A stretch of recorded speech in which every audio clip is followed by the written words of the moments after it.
Hello friends, welcome back to Gupta smart classes. आज हम लोग जो ये साइबर सिक्योरिटी 6 एम में जो इम्पोर्टेंट क्वेश्चन है उसमें यूनिट 1 का जो सबसे इम्पोर्टेंट क्वेश्चन है वो करेंगे।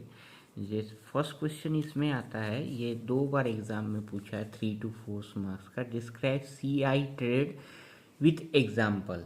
ठीक है, तो CI ट्रेड 2-3 बार इसमें करना क्या है, तो देखिए CI ट्रेड का मीनिंग, ट्रेड मतलब होता है 3 चीज से बना हुआ जो। तो ये पहला लिखना है कि CI ट्रेड किस लिए हो जाए है, तो CI trade is use for information, it is a model. क्या लिखना है, it is a model which is use for information security. ठीक है, which is use for information security, तो ये लिख देंगे which is use for information security.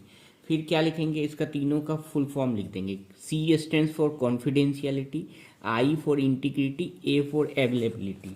ठीक है, इस मतलब क्या किए, पहले हम तीनों का फुल फॉर्म लिख दिए, कॉन्फिडेंशियलिटी, इंटीग्रिटी, अवेलेबिलिटी, और बता दिए कि ये एक सिक्योरिटी मॉडल है जो सिक्योरिटी पर्पज के लिए यूज होता है। ठीक है, मतलब ये तीनों चीज एक साथ मिलेगा तो सिस्टम क्या होगा, सिक्योर होगा।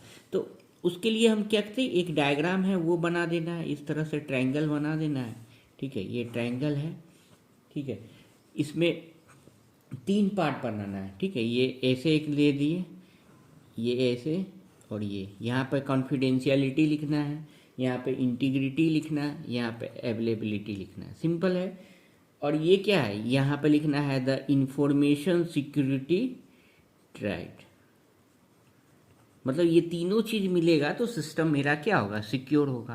ये 3 to 4 मार्क्स में पूछता है, बहुत ही ईजी है। तो एक डायग्राम बन गया, तीनों का फुल फॉर्म लिख दिया। अब तीनों के बारे में 1 1 लाइन लिख देना है।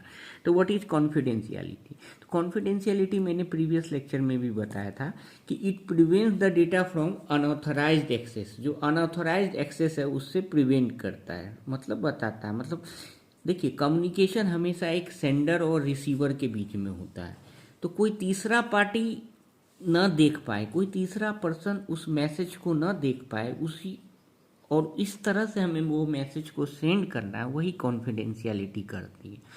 तो मतलब क्या, प्लेन टेक्स्ट है उसको इनक्रिप्ट करेंगे। इनक्रिप्ट किससे करेंगे, अगर हम पब्लिक की क्रिप्टोग्राफी से करते हैं तो पब्लिक की ऑफ रिसीवर से करेंगे। ठीक है, पब्लिक की ऑफ बी से करेंगे। साइफर टेक्स्ट मिलेगा, आपको इतना नहीं समझ में आता तो simple plain text, encryption, cipher text. और डिक्रिप्शन किससे करेंगे, प्राइवेट की ऑफ बी से करेंगे। ये हम डिटेल्ड में डिस्कस किए हैं। तो आपको ये बता देना है कि it is achieved bye encrypting the, ये लिखना है, इनक्रिप्टिंग द प्लेन टेक्स्ट, ये लिखना है।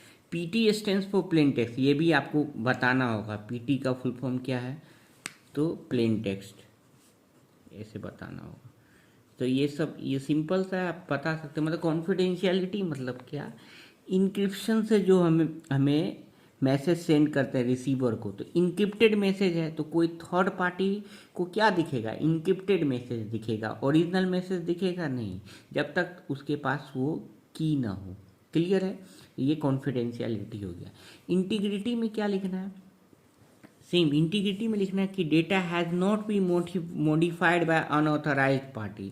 मतलब कोई तीसरा पार्टी डेटा को मॉडिफाई ना कर पाया। अगर मॉडिफाई करता है तो receiver is able to know that कि message has been modified.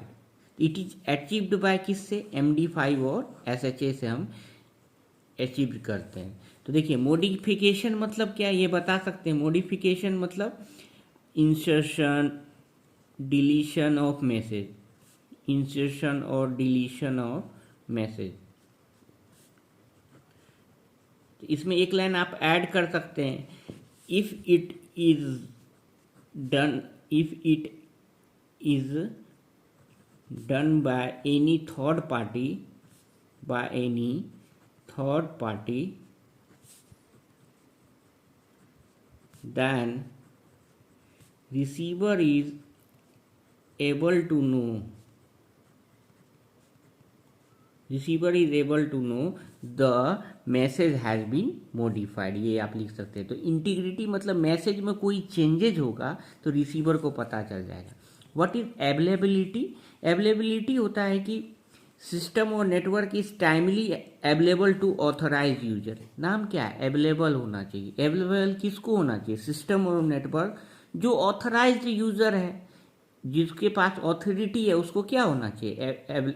Available होना चाहिए यूज़ करने के लिए। तो इसको प्रिवेंट करने के लिए, मतलब डॉस अटैक के थ्रू, डॉस अटैक हम बताए थे कि डिनाइल ऑफ सर्विस अटैक, इसमें क्या करते हैं कि सर्वर को ओवरलोड कर देते हैं, overload by bombarding the message. तो उससे क्या होगा? अवेलेबिलिटी क्या हो जाएगी? नहीं मिलेगी। जो ऑथराइज यूज़र होगा, सर्वर क्या हो जाएगा? डाउन हो जाएगा। तो DOS attack prevents availability.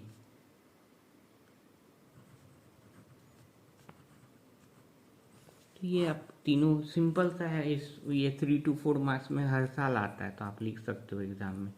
Thank you. आपको अगर लेक्चर पसंद आया हो तो kindly like and subscribe. Thank you.